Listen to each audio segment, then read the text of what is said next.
Alright, grab your popcorn, because we're diving into one of the most epic battles in history, the Battle of Austerlitz, also known as the Battle of the Three Emperors. Picture this. It's December the 2nd, 1805, and the chill of winter hangs in the air. But trust me, it's about to get a whole lot hotter. Now, let's set the stage. Napoleon Bonaparte, the man, the myth, the legend, is at the helm of the French army. He's got a reputation for being pretty much unstoppable. But this time, he's up against a coalition of enemies that includes Russia and Austria.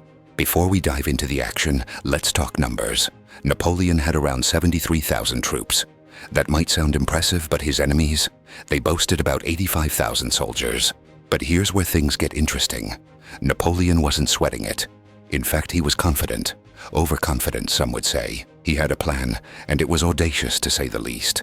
He wanted to lure the Allied forces into a trap. As dawn broke on the battlefield, the fog rolled in, wrapping everything in a shroud of mystery. As the day progressed, he ordered his troops to feign weakness. Yes, you heard that right. He was playing possum. And that's exactly what happened. The Allies, led by Tsar Alexander I of Russia and Holy Roman Emperor Francis II, took the bait. But oh boy, did they underestimate Napoleon. As the Allied forces moved in, Napoleon struck back with lightning speed. It was chaos. Men shouting, cannons blazing, and the ground shaking beneath them. The French soldiers fought with a ferocity that was almost supernatural, driven by the sheer will to win. Now, let's talk tactics for a moment. Napoleon was a master of battlefield strategy. As the battle raged on, he executed a series of maneuvers that left the Allies reeling.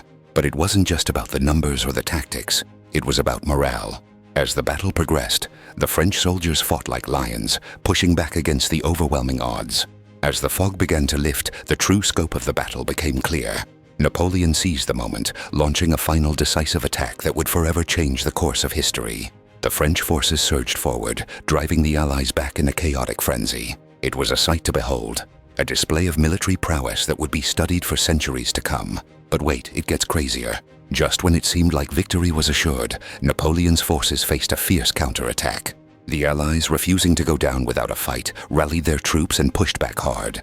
Yet in a stroke of genius, Napoleon repositioned his troops once more. He called upon his elite Imperial Guard, the best of the best, to charge into the fray and turn the tide. And just like that, the battle reached its climax. The French forces overwhelmed the enemy, and the Allies began to crumble. By the end of the day, the Allies were in full retreat, and Napoleon emerged victorious. But the aftermath? Oh, it was just as wild. The Battle of Austerlitz is often considered Napoleon's greatest victory. But the story doesn't end there. The fallout from Austerlitz was immense. You see, while Austerlitz was a victory, it also sowed the seeds of future conflict. The coalition wars were just beginning, and Austerlitz would become a symbol of both greatness and impending doom. And let's not forget about the legends that arose from this battle. As time went on, historians and military strategists studied the Battle of Austerlitz in detail. So, as we wrap up this wild ride through the Battle of Austerlitz, remember this: history is full of twists and turns. And there you have it, the crazy story of the Battle of Austerlitz.